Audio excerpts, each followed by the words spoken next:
2019 Lexus NX300 immobilisation. So with the immobiliser active, foot on the brake, push the button. Now we attempt to select drive gear. You'll see their hybrid system stopped, so it's not going to let us use the vehicle. So we need to enter the PIN code. Okay, so let's turn that off for a minute.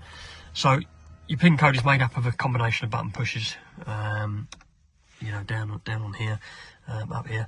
So we do a selection of button pushes, and the acknowledgement to say you've got the right selection is by a flash of the rear fog light warning light on the instrument cluster. So what you need to do is turn the ignition on to start with. So 1, 2, turns the ignition on, so no foot on the brake.